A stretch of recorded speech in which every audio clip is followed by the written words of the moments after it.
कैसे लग रहा है मेरा नया लुक? पता है मैं बोर हो गई थी। ये बहुत अच्छा लग रहा है। तो इस बात पे सेल्फी तो बनती है ना? क्यों नहीं, जल्दी से।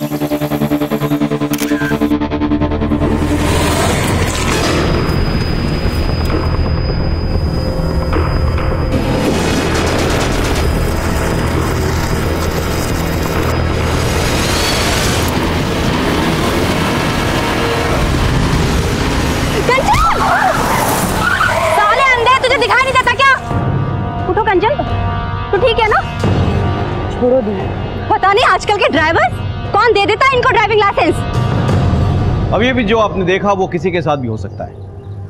नमस्कार, मैं सीनियर इंस्पेक्टर विवेक शर्मा और स्वागत है आपका क्राइम पेट्रोल दस्तक में। हमारे साथ ऐसे तरह तरह के एक्सीडेंट्स होते रहते हैं। रोज ऐसी कितनी खबरें आती हैं, लेकिन क्या यह महज एक्सीडेंट था? यह भी तो हो सकता है कि ये कोई हादसा ना होकर कोई सोची समझी साजिश हो या फिर आने वाले अपराध की दस्तक।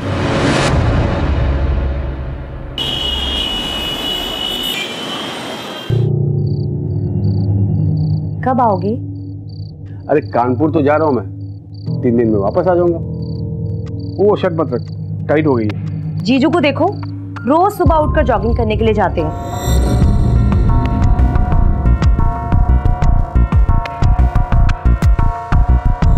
तू और तेरे जीजू, जब तक तू उसका नाम नहीं लेती ना सुबह से, तेरा खाना नहीं बचता, दिन नहीं गुजरता तेरा। मेरे जीजू है ही वर्ल्ड के बेस्ट जीजू। कितना हार्ड वर्क करते हैं वो। हाँ, ये बात तूने सही कहा।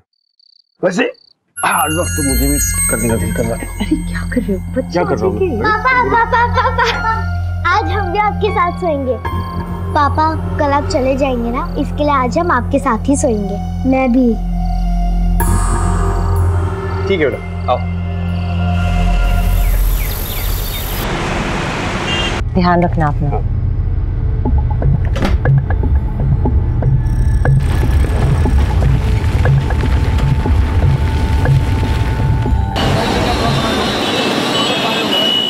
टेस्टी थे ना गोलगप्पे? तुम्हारे साथ सब टेस्ट लगता है। चलो मैं पे करके आती हूँ। भैया 2 प्लेट के कितने हुए? ये लो। Thank you. मम्मी, उधर देखो मौसा जी की कार।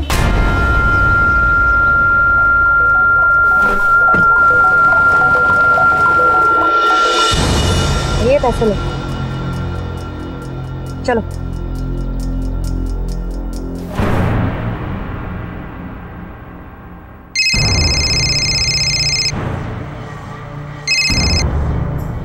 हाँ सुनीता, बोल। कंचन, हम लोग सनशाइन कैफे में बैठे हैं, जल्दी आ जा। चल ठीक है, मैं आती हूँ। आ रही है।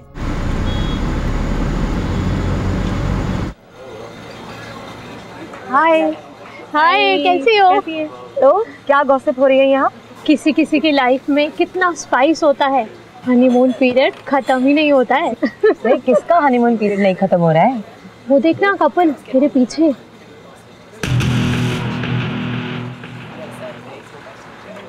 जीजू? वो तेरी दी जीजू है क्या? नहीं नहीं, वो पीछे से देखने में मुझे ऐसा लगा मेरे जीजू। कोई और है। ओके, अच्छा सुनो, मैं चलती हूँ, मुझे बच्चों को ना पिक करना है ट्यूशन। अरे अभी तो आई हो, क्या बैठ रहा हूँ थोड़ा सा? नहीं नहीं, लेट हो रहा है, मैं ना फिर कभी आऊंगी। हाँ अच्छा, तू भी ना। Bye bye.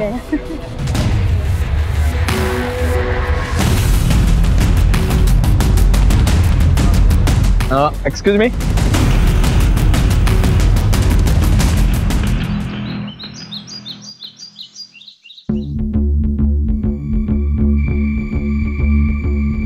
क्या कर रहे हो तुम दोनों? देखने में कि मैं कुछ जरूरी काम कर रही हूँ। मम्मी, आप क्या काम कर रही हो? आप तो बस मौसा जी को फोन लगा रही हो ना। लाइव में लगा। अरे क्या कर रही है रिया तू?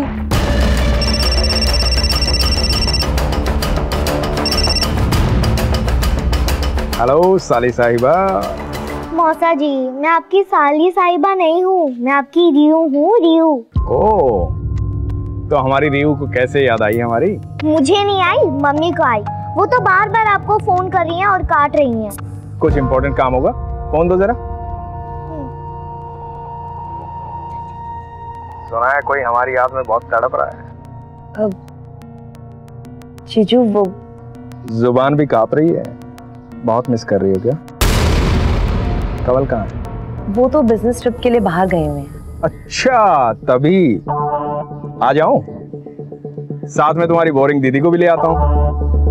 वो बच्चे संभाल लेगी और हम मस्ती करेंगे।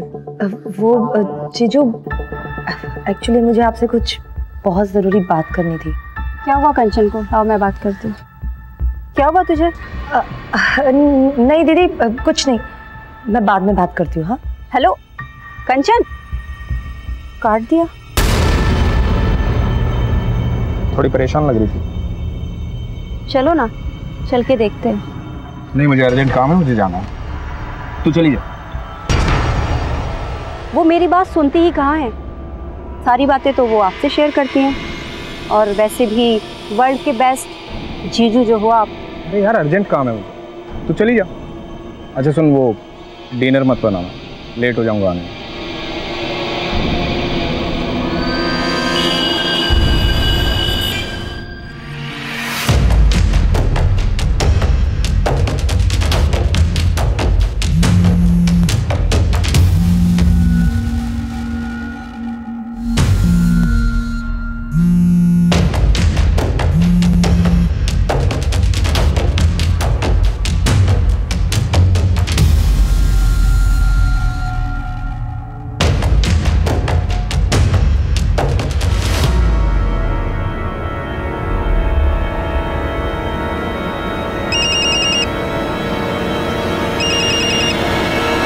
जीजू, इतनी रात को भी जीजू की याद आ रही है तुम्हें? हाँ, अब जीजू का नाम लेके इतना भी मत जला। नहीं, वो एक्चुअली जीजू का कॉल आने वाला था तो मैंने सोचा कि। तो ठीक है ना? हाँ, क्यों? नहीं, थोड़ी परेशान लग रही है तुम। नहीं, बस आपको मिस कर रही हूँ। मेरी हॉट बीबी, मेरे बच्चों का ख्याल रखना। कानपुर से जल्दी आकर हॉट बीबी और बच्चों को ढेर सारा प्यार दूंगा मैं। अभी रखता हूँ। Love you too, bye bye.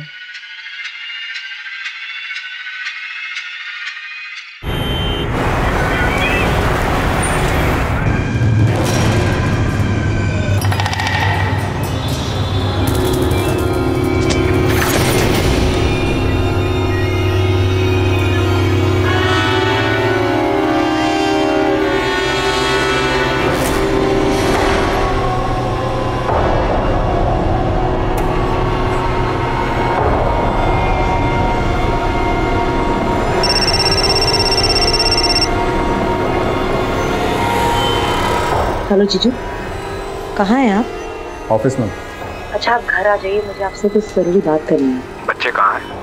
बच्चे ट्यूशन गए हैं। बाय।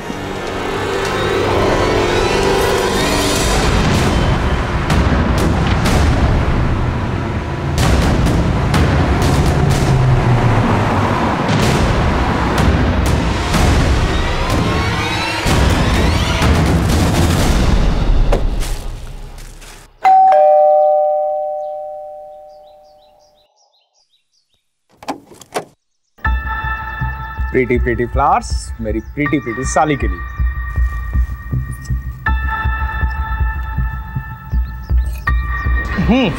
बोल। मैं चाय बना के लाती हूँ। अरे तुम्हारे हाथ की अदरक की चाय? सुनना, मैं हेल्प करता हूँ। भाई, मेरी साली और उसके हाथ की चाय, दुनिया में इन दोनों का कोई मुकाबला नहीं है। चाय पत्ती, हाँ, चाय पत्ती, चीनी, पता है तुम्हें? वो तो तुम्हारी दीदी पहले मिल गई। तुम्हारी दीदी पहले नहीं मिलती ना, तो शादी तो मैं तुमसे करता। हाँ, मिल्क। हाँ, ये रहा मिल्क, ये लो। तो ठीक तो है ना?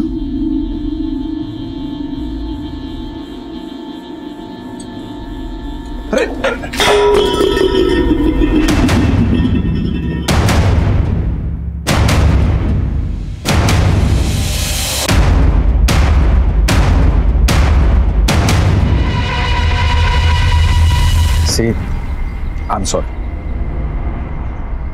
जो हुआ उसे भूल जाओ, ऐसा नहीं होना चाहिए था। किसी को बताना मत, बहुत बदनामी हो गई।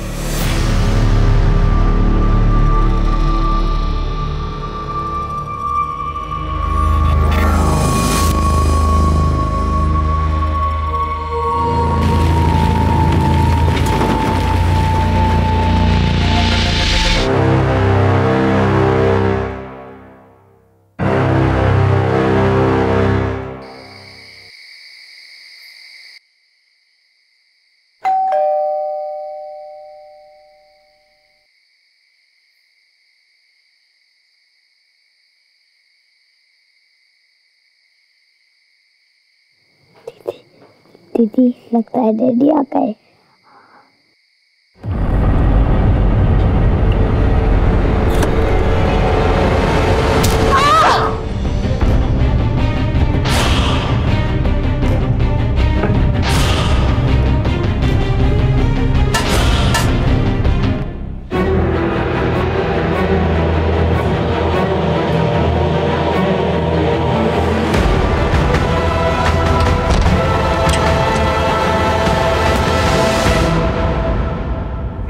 कहाँ गए थे? अरे वो बिजनेस का कुछ काम आ गया था इसलिए। तुम भी ना, अब कल घर चले जाओगे, थोड़ा समय तो मेरे साथ बिताया करो। मैं तो हमेशा तुम्हारे साथ रहना चाहता हूँ। सच।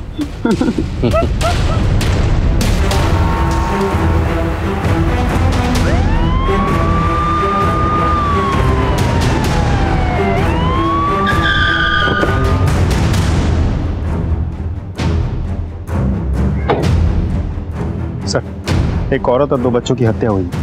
हस्बैंड घर पे ही है।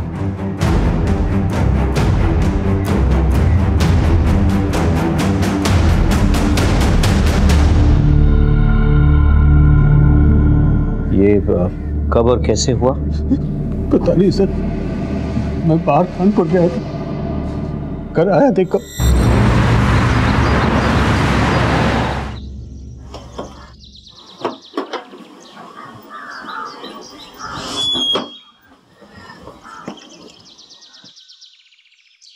सुबह सुबह ही कहाँ चलेगी? कंचन कहाँ हो?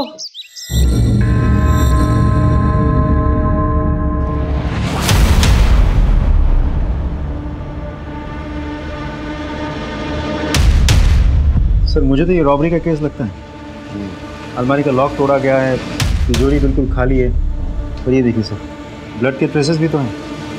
तुम्हें तो कह रहे थे कि कोई फोर्स एंट्री नहीं हुई है। जी सर, मैंने चेक किया था, कोई फोर्स एंट्री तो नहीं हुई थी। लेकिन सर, ऐसा भी तो हो सकता है कि कंचन ने बिना देखे दरवाज़ा खोला हो और किलर ने अंदर आते ही तुरंत उस पर अटैक किया हो, क्योंकि जिस तरीके से कंचन की बॉडी नीचे दरवाजे के बिल्कुल पास पड़ी है और ब्लड के ट्रेसेस भी दिख रहे हो, इससे ये बात तो साफ हो जाती है कि किलर ने उसे दरवाजे के आसपास ही कहीं मारा। काम करो, फॉरेंसिक से कहो कि अलमारी से ब्लड सैंपल्स और फिंगरप्रिंट्स कलेक्ट करें। सर, अच्छा, ऊपर वाले अलमारी में कोई कैश ज्वेलरी वगैरह कुछ था क्या? तो 3 लाख रुपए कैश और 3 लाख के गहने भी थे। कुछ भी नहीं। ज्वेलरीज की फोटोग्राफ्स है आपके पास? इनसे ज्वेलरीज की फोटोग्राफ्स कलेक्ट कर लेना। हाँ, टाइम से। विनीत, फॉरेंसिक के बाद तुरंत बॉडी पोस्टमार्टम के लिए भेजो। सर, मैं ये कह रहा था कि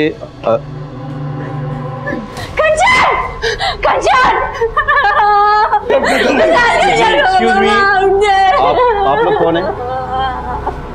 मेरी साली है वो।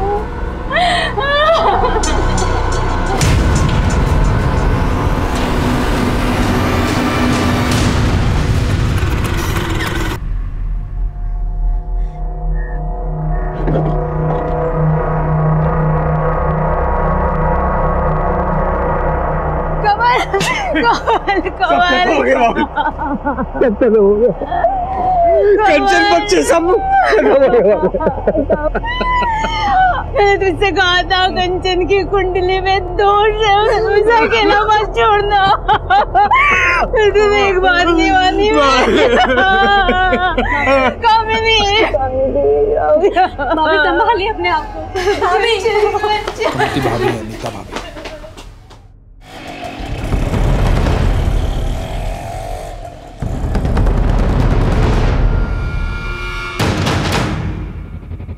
फुटेज निकालो। सर, कंचन को अपराध की दस्तक मिली थी पर उसने नहीं सुनी, जान गंवा बैठी और साथ ही साथ उसके 2 मासूम बच्चे भी मारे गए। इनिशियल इंक्वायरी में हमें फैमिली में कोई प्रॉब्लम नहीं दिखी। हमें लग रहा था कि यह कोई लूटपाट का केस है। ऐसे में कुछ नए एविडेंसेस हमारे हाथ आए। सर, फॉरेंसिक और पोस्टमार्टम रिपोर्ट आ गई है। तीनों के स्कल में फ्रैक्चर है सर।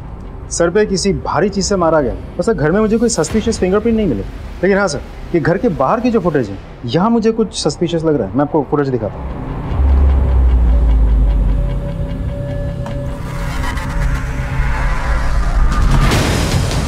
दिल्ली की इतनी गर्मी में ये उड़ उड़ के कहाँ जा रहा है?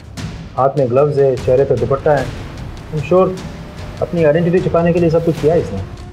साइकिल तो लेडीज वाली लग रही है, लेकिन इसमें मर्द बैठा है या औरत ये नहीं पता चल रहा।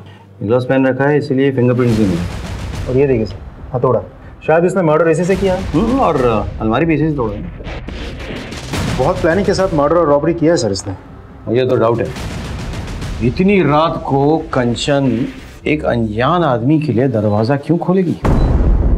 सर वो नींद में थी, ध्यान नहीं दिया, नींद से उठकर दरवाजा खोल दिया होगा। पॉसिबल है, लेकिन ये भी तो पॉसिबल है कि वो जाना पहचाना था, इसीलिए कंचन ने दरवाजा खोला और अंदर आकर उसने कंचन और उसके बच्चों की बेरहमी से हत्या कर डाली और इस कत्ल को लूट की शक्ल दे दी। पॉसिबल है सर, लेकिन ये भी तो हो सकता है कि किलर को पहले से ही पता था कि घर में कैश और ज्वेलरी रहते हैं, इसीलिए लूटपाट के इरादे से ही वो घर में घुसा, एक एक करके सबको मारा, कैश और ज्वेलरी लिया और फरार हो गया। यही तो पता करना है कि ये लूट के लिए मर्डर था या मर्डर करके इसे लूट की शक्ल दी गई। एनीवे, साइकिल का कुछ पता चला? सर मैंने सारे फुटेज चेक किए, लेकिन कंचन के घर से 2 गली तक ही फॉलोअप कर पाए, फिर साइकिल कुछ पता नहीं चला। अंजना तुम एक काम करो, वो एरिया के आसपास भी चेक करो, हो सकता है वहाँ से कुछ पता चले। ओके, देखना यह है कि कंचन की किसी से दुश्मनी थी या नहीं।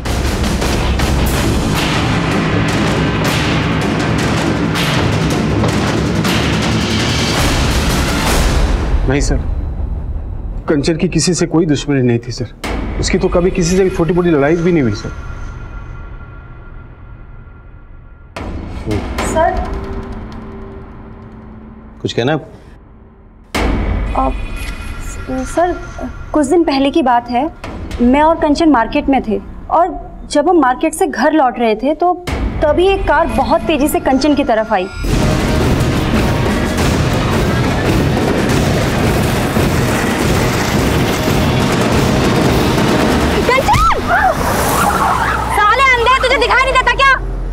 उठो कंचन। सर मैंने कंचन को अपनी तरफ खींच लिया, लेकिन मुझे ऐसे लगा जैसे वो कार उसे जानबूझकर टक्कर मारना चाहती थी। ये एग्जैक्टली किस एरिया में हुआ? वसंत कुंज के एरिया में। विनीत सर, वसंत कुंज एरिया के सारे सीसीटीवी चेक करो, मुझे फुटेज चाहिए। Thank you so much.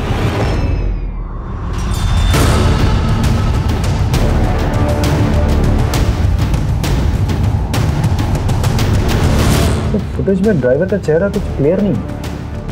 गाड़ी के डिटेल्स निकलवा। सर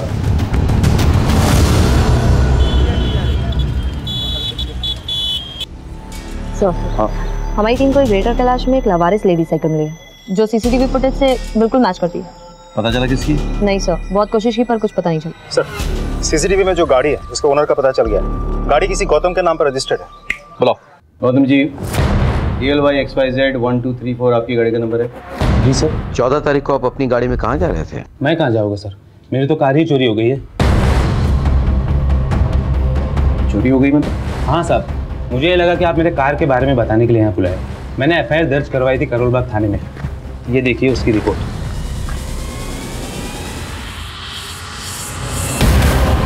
11 जुलाई को मेरी कार चोरी हुई थी सर। कुछ पता चला सर? नहीं, अभी कुछ पता नहीं चला है, पता चलते ही आपको खबर कर देंगे। अब जा सकते हैं। ठीक है सर। नहीं, तुम एक काम करो, कंचन के घर के बाहर जो CCTV कैमरा है प्लस आसपास के इलाके में जो भी CCTV कैमरा मिले उसके फुटेज निकलवाओ तुम 1 हफ्ता पहले की। Okay sir.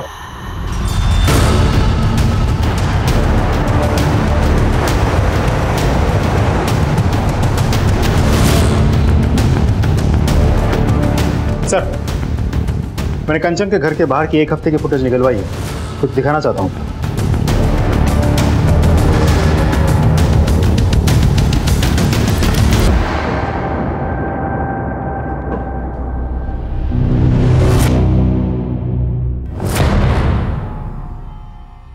ये तो साफ है कि आप अपनी बहन और अपने पति की जासूसी कर रही थी। सवाल ये उठता है कि क्यों? आई एम सॉरी सर, मुझे थोड़ा डाउट हो गया था।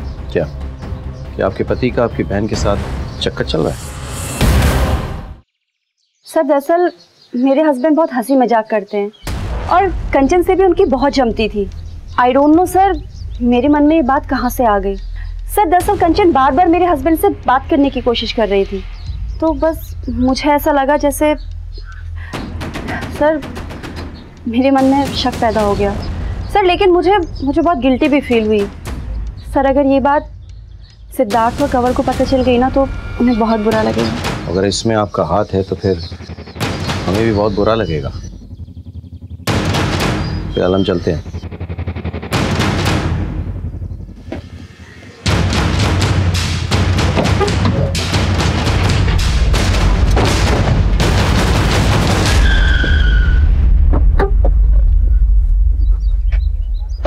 हमने कामिनी पर नजर रखी, उसके कॉल रिकॉर्ड्स निकलवाए, लेकिन वो क्लीन लग रही थी। और भी कई सारे लीड्स हमारे हाथ आए, लेकिन उससे कोई फायदा नहीं हुआ।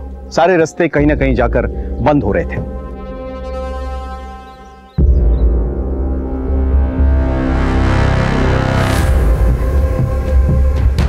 हमें वो लेडी साइकिल भी मिल गई जिसमें चढ़कर शायद वो हत्यारा आया था, लेकिन वो साइकिल किसकी थी ये पता नहीं चला। सीसीटीवी फुटेज के जरिए हम उस गाड़ी और उसके मालिक गौतम तक भी पहुंच गए जिस गाड़ी से कंचन का एक्सीडेंट होने वाला था, लेकिन फिर भी कोई सुराग हाथ नहीं लगा। हमने करोलबाग पुलिस स्टेशन में पता किया, पता चला कि गौतम सच बोल रहा था। गौतम का कोई पुराना क्रिमिनल रिकॉर्ड्स भी नहीं मिला। पता नहीं क्यों मुझे ऐसा लग रहा था कि हो ना हो कोई जानने वाला है जिसने कंचन और उसके बच्चों को मारा है। मैंने कहा कि चलो घर वालों की हिस्ट्री निकालो। जब हमने कमल का कॉल रिकॉर्ड चेक किया तो मुझे शक हुआ। सर हाँ, कंवल की कॉल रिकॉर्ड आ गई। वो कानपुर कभी गया ही नहीं था, यहीं था दिल्ली में, पहाड़गंज एरिया में।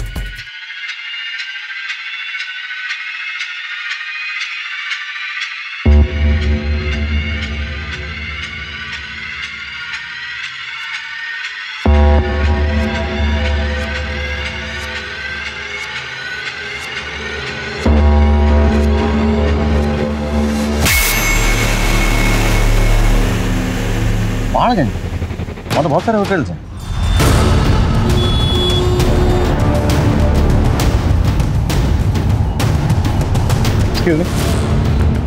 ये फोटो देखिए जरा। कंवल खन्ना आपके होटल में आया था? जी सर, ये और इनकी मिसेज दोनों आए थे। पैसे दिखा। Khanna, mister and Mrs Khanna. CCTV है यहाँ पे? हाँ जी। फुटेज निकाल इस टाइम का।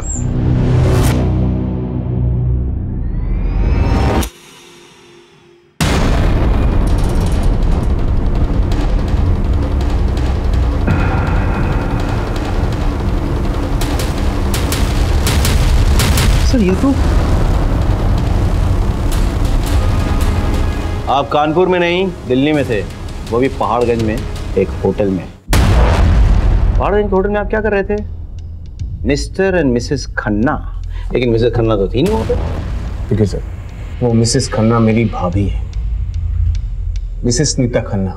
अच्छा, तो अपने बीवी से झूठ बोलकर आप अपने भाभी के साथ बंद कमरे में एक होटल में क्या कर रहे थे? जबान संभाल कर बात करिए इंस्पेक्टर। आप किसी सड़क छाप इंसान से बात नहीं कर रहे हैं, आप खन्ना फैमिली से बात कर रहे हैं। नीता जी, पहली बात तो ये है कि आप फिलहाल पुलिस स्टेशन में हैं तो जरा तमीज से पेश आइए। और दूसरी बात, कंवल जी को अगर अपनी फैमिली की इज्जत की इतनी परवाह थी तो 3 दिन तक झूठ बोलकर होटल के कमरे में आपके साथ क्या कर रहे थे? क्यों? कानून की ऐसी कौन सी किताब में लिखा है कि देवर और भाभी किसी होटल में कमरा लेकर एक साथ नहीं रह सकते?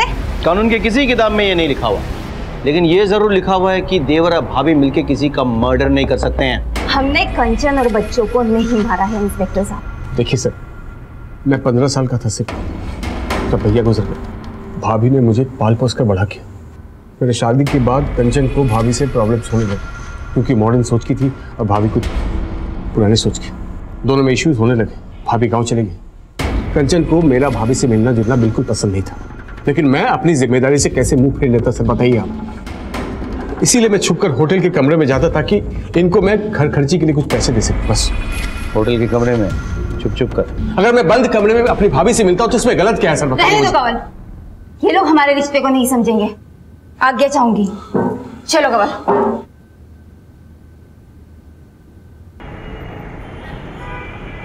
सोने की जरूरी मीटिंग है, आने में देर हो जाएगी, खाना खा लेना। आज जाना जरूरी है क्या?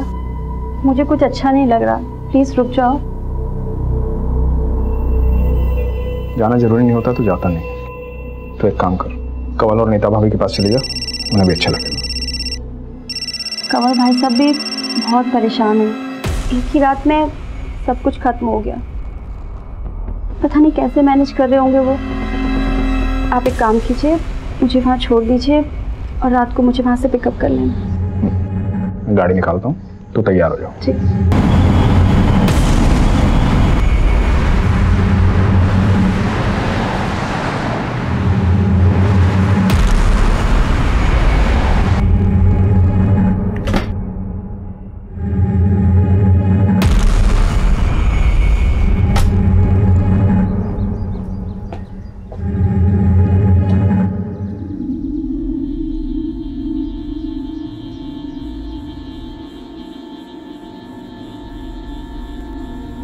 नीता भाभी, कंवल भाई साहब, भाभी।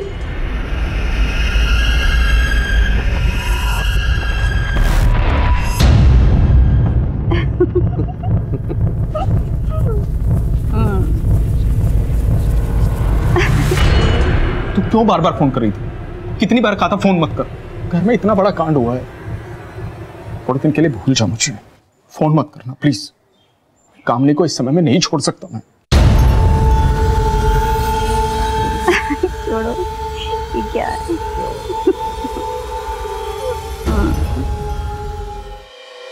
Siddharth, I need your help Siddharth, मुझे तुम्हारी जरूरत है। बेबी प्लीज समझने की कोशिश करो प्लीज। तुम समझने की कोशिश करो Siddharth, I am pregnant.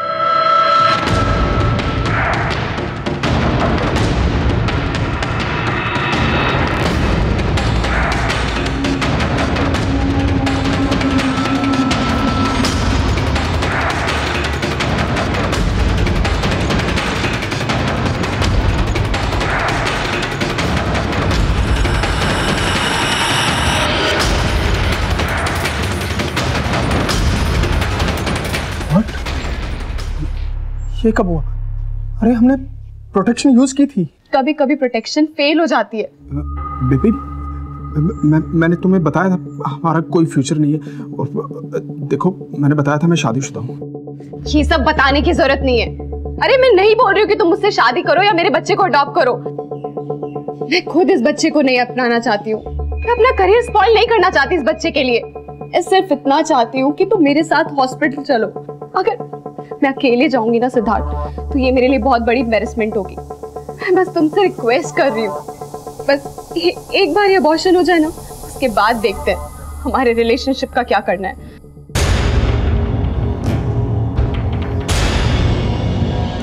Please करो मत, मैं चलूंगा साथ में, सब ठीक हो जाएगा।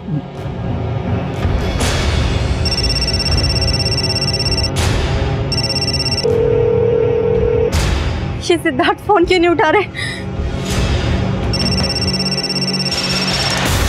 सिद्धार्थ, मेरी इस हालत में भी तुम्हें तुम्हारी वाइफ की पड़ी हुई है ना? सिद्धार्थ, तुम्हें मेरी कोई फिक्र नहीं है? ऐसा नहीं है बेबी, प्लीज ऐसा नहीं है। फोन उठाओ प्लीज।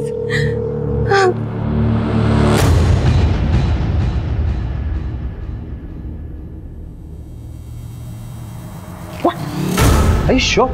हाँ सर, कंवल ने ही मारा है मेरी बहन को। अभी मेरी बहन की चिता ठंडी भी नहीं हुई थी और उसका पति अपनी भाभी के साथ। जी आपके पास कोई प्रूफ है? हाँ सर है, ये देखिए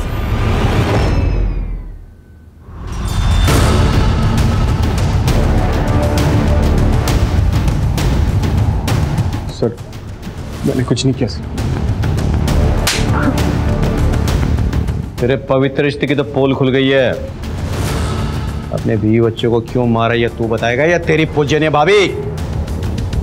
मेरा यकीन कीजिए सर, हमने कुछ नहीं किया। कमीना है तो कमीना, गिरा दिया मुझे तुझ पर। ऐसी घटिया हरकत करने के लिए तूने मेरी बहन और उसके बच्चों को मार दिया। छे सर, लेके जाइए इसे, लेके जाइए इसे। बच्चे को नहीं मारा, लगता है मैं अपने खुद के बच्चे को मारूंगा। छोड़ो मुझे, तो गलत फहमी हुई है। मेरी साली को मारा तूने? हाँ? मेरी साली को मारा तूने? अपने बच्चों को मारते हो, शर्म नहीं आई तुझे? यार साले छोड़ूंगा नहीं, छोड़ूंगा नहीं तुम।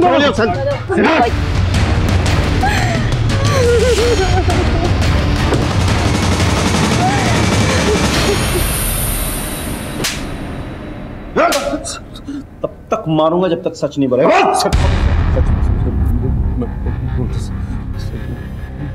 मैं सच कह रहा हूँ कि मैंने कुछ नहीं किया सर। अच्छा, मेरी भाभी के साथ मेरा गलत रिश्ता था, लेकिन वो भैया के गुजरने के बाद हमारी नजदीकियां बढ़ गई। तुम भी अब कल घर चले जाओगे, थोड़ा टाइम तो मेरे साथ बिताया करो। मैं तो हमेशा तुम्हारे साथ रहना चाहता हूँ। सच? भरोसा रखो।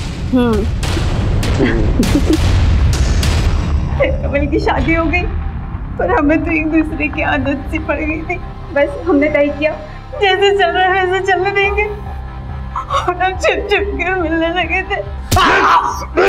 और तेरी बीवी को पता चल गया और तूने अपने बीवी और बच्चों को सच बोल। सर, मेरी बीवी कंचन को कुछ नहीं मालूम था। कंचन को पता भी चलता तो भी मैं इसको नहीं मारता। I loved her sir. ये छुप छुप कर मिलने से तंग आ गई होगी ना।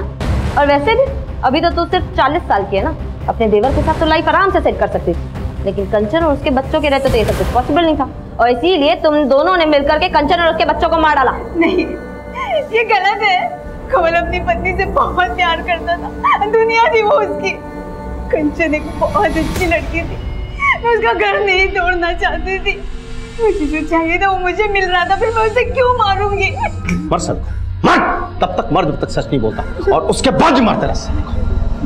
सर, हमारे तमाम कोशिशों के बावजूद कमल और नीता इसी बयान पर टिके रहे कि उन्होंने ये खून नहीं किया। कमल दिल्ली में ही था और उसका अपने भाभी के साथ नाजायज संबंध भी थे, लेकिन हमारे हाथ कोई ऐसा पुख्ता सबूत नहीं लगा जिससे यह साबित हो सके कि उन्होंने ही ये मर्डर किए हैं। इसी बीच हमें एक लीड मिली। आगे बहुत सारे खबरी का फोन आया था। कंचन के घर से जो ज्वेलरी लूटे गए थे वो शाहदरा के पास एक ज्वेलरी शॉप में बेचे गए हैं। उठा लो उस ज्वेलरी। साहब। हाँ साहब, ये ज्वेलरी तो कल ही खरीदी है मैंने। चोरी का माल ही है, समझ में आया? माफ करना साहब, छोटा दुकान है अपना, छोटे मोटे लोग ही आते रहते हैं यहाँ पे। किसने भेजी थी? 2 लोग आए थे साहब, एक बाहर बाइक पे खड़ा था, एक अंदर आया था ज्वेलरी बेचने। सीसीटीवी है दुकान में? नहीं साहब, सीसीटीवी तो नहीं है। पहचान लोगे दोनों को? हाँ, एक तो पहचान लेंगे सर। स्केच बनवा दो सर। जाइए इनके साथ।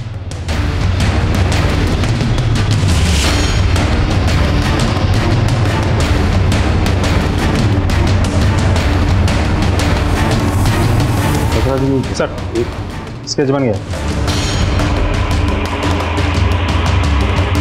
तो हमारे सस्पेक्ट में से कोई भी नहीं? सर, हो सकता है मामला सच में रॉबरी का हो और ये आदमी उसी गैंग का कोई हो। पर ये भी तो हो सकता है ना कि कमल ने इस आदमी को भेजा और ज्वेलरी बेचने के लिए। तो मैं काम करो, इस स्केच को तुम हर एक पुलिस स्टेशन में सर्कुलेट कराओ, पता करो ये कोई हिस्ट्री शीटर है या नहीं, और अपने खबरियों को भी भेज दो। मुझे ये आदमी किसी भी हालत में चाहिए। सेकेंडली, कमल और नीता तो अपने साथी को जानते होंगे, तो उनको बुलाओ। It's fine sir. Thank you.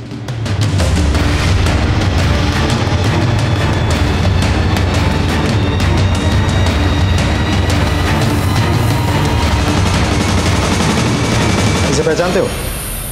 नहीं सर। आप? नहीं सर।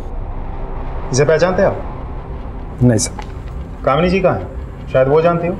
वो कैसे जानेगी सर? उसके सारे फ्रेंड्स को मैं जानता हूँ, मैंने कभी नहीं देखा इसे। और वैसे भी कंचन और बच्चों की आत्मा की शांति के लिए वो हरिद्वार गई है।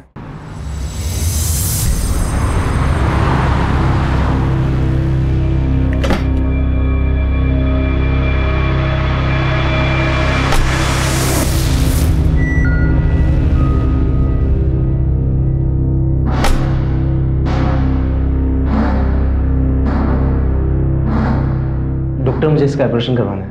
हम दोनों बच्चा नहीं चाहते। ये आपकी पत्नी है? नहीं, ये मेरी गर्लफ्रेंड है। दरअसल क्या है ना, हम लिविंग रिलेशनशिप में रहते हैं, करियर की बात है। ओके, मैं कल के लिए बुकिंग ले लेता हूँ और आपको ना कुछ टेस्ट कराने पड़ेंगे।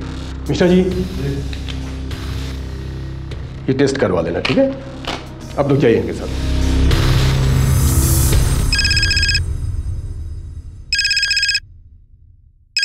हेलो।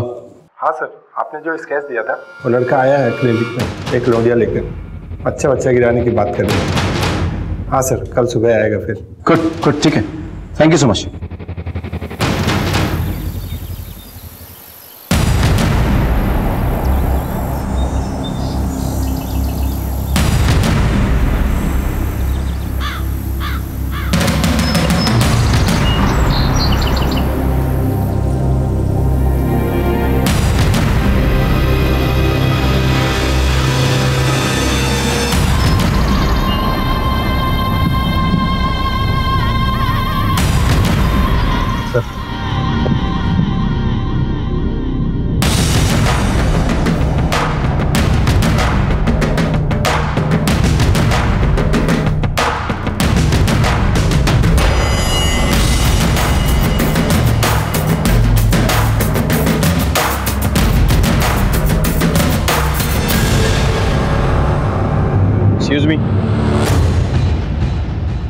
आप दोनों उस गाड़ी में बैठिए।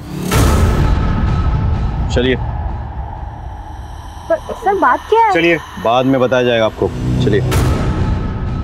कामिनी जी बताइए, आपने ये क्यों किया, कैसे किया और किसके साथ मिलकर किया? सर आप ये क्या कह रहे हैं? मुझे कुछ समझ में नहीं आ रहा है। और आप हमें यहाँ लेके क्यों आए हैं? सर ये सिद्धार्थ के दोस्त की गर्लफ्रेंड है और इसे अबॉर्शन कराना था। दरअसल सिद्धार्थ का दोस्त अपने गांव गया हुआ है तो सिद्धार्थ ने मुझे बोला इसकी हेल्प करने के लिए। सर मेरा कोई अपना बच्चा नहीं है तो बस मेरे मन में थोड़ा सा लालच आ गया था और मैंने रति को बोला कि वो इस बच्चे को रहने दे और सर वो इस बात के लिए राजी हो गई। नहीं डॉक्टर, हम ये बच्चा चाहते हैं। ये तो अच्छी बात है, गुड डिसीजन।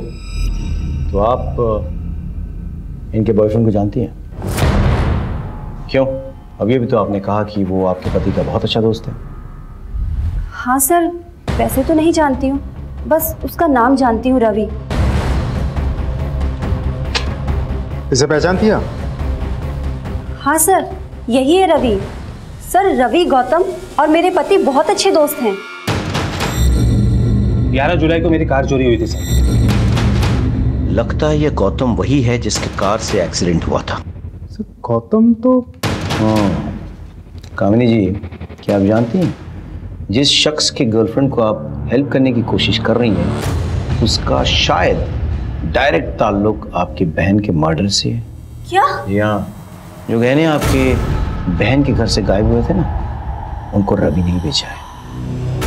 तो कहाँ है तुम्हारा बॉयफ्रेंड? सर रवि मेरा बॉयफ्रेंड नहीं है। तो फिर कौन है वो हॉस्पिटल क्यों गया था? बच्चा किसका है ये? बोलना। बता, बच्चा किसका है? सिद्धार्थ। क्या बकवास कर रही हो तुम? बकवास नहीं, मैं सच बोल रही हूँ। सिद्धार्थ ने मुझे बोला था कि वो मेरे साथ हॉस्पिटल नहीं जा पाएंगे, वो अपने किसी दोस्त को भेजेंगे और उन्होंने मुझे रवि से इंट्रोड्यूस कराया। मैं रवि के साथ क्लिनिक गई।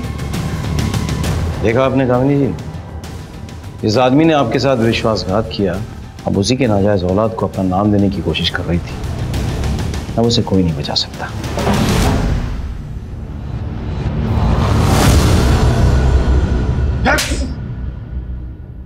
चल। सर कंचन को मेरे और रति के बारे में पता चल गया।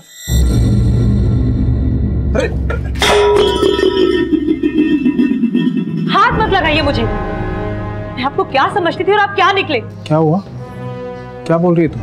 आप मेरी दी को चीट कर रहे हो और बोल रहे हो क्या हुआ? मैंने खुद अपनी आंखों से आपको उस लड़के के साथ देखा है। यहाँ पर मैं सारा दिन आपके नाम की माला जपते नहीं थकती कि मेरे जीजू वर्ल्ड के बेस्ट जीजू हैं और आप इतने घटिया इंसान निकले। शर्म आती है मुझे आपको जीजू कहते हुए भी। I'm sorry कंचन,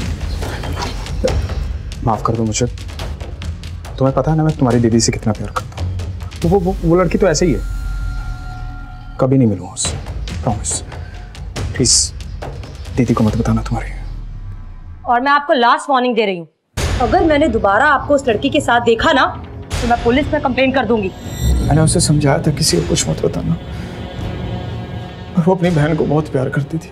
मुझे लगा कभी ना कभी उसे कुछ कह देगी। मैंने सोचा मैं उसे मार देता। फिर मैंने गौतम की हेल्प ली और गौतम ने अपनी गाड़ी चोरी होने की झूठी रिपोर्ट लिखी।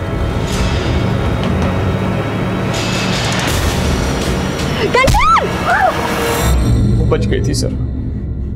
मेरी टेंशन और बढ़ गई थी। मुझे लगा कि मुझे खुद उसे मारना होगा। मैंने अपनी बीवी कामनी के कपड़े पहने और मैंने रास्ते से लेडीज साइकिल उठाई और फिर मैं कंचन के घर गया।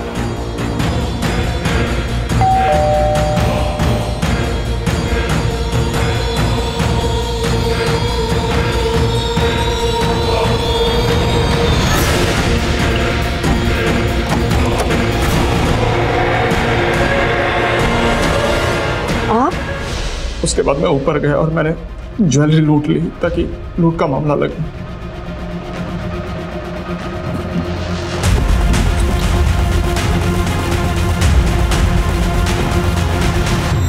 मैंने सारी ज्वेलरी गौतम और रवि को दे दी और मैंने उन्हें कहा था कि इसे बेचना मत, पर वो साले कमीने।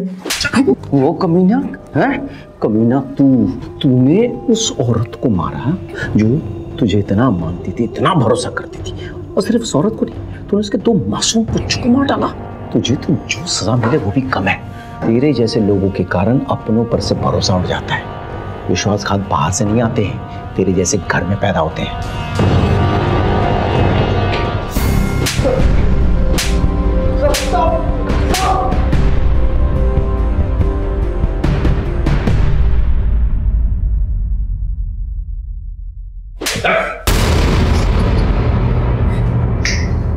चलो।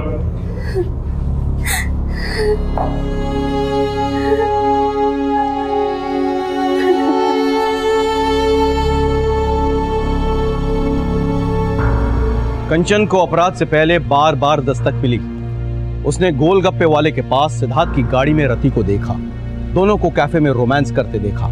झंडे वाले मेट्रो स्टेशन में भी उसने दोनों को देखा, लेकिन वो इस दस्तक को समझ नहीं पाई। वो ये नहीं समझ पाई कि जो आदमी अपनी पत्नी को धोखा दे सकता है वो किसी भी हद तक गिर सकता है। लेकिन उसने इस बात का जिक्र अपने दीदी से नहीं किया, क्योंकि वो अपने दीदी के घर में दरार नहीं पैदा करना चाहती थी। वो तो इस दस्तक को भी नहीं पहचान पाई कि उसकी दीदी कामिनी के मन में उसकी और जीजाजी को लेकर शक पैदा हो गया था। यहां तक कि कामिनी ने भी एक दस्तक को नजरअंदाज किया। जब गौतम की गाड़ी ने कंचन को टक्कर मारने की कोशिश की, तब कामिनी को ऐसा लगा कि ये ड्राइवर जानबूझकर कर रहा था, लेकिन उसने इस बात को सीरियस नहीं लिया। वो अपने प्रॉब्लम्स में इतनी उलझी हुई थी कि उसने इस दस्तक को सुनकर भी अनसुना कर दिया। अगर उस वक्त कामिनी पुलिस स्टेशन चली गई होती तो शायद आज कंचन जिंदा होती और साथ में उसके बच्चे भी।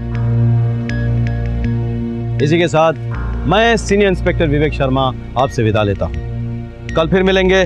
सतर्क रहिए, देखते रहिए क्राइम पेट्रोल दस्तक। मकसद सिर्फ बताना नहीं, बचाना है। जय हिंद।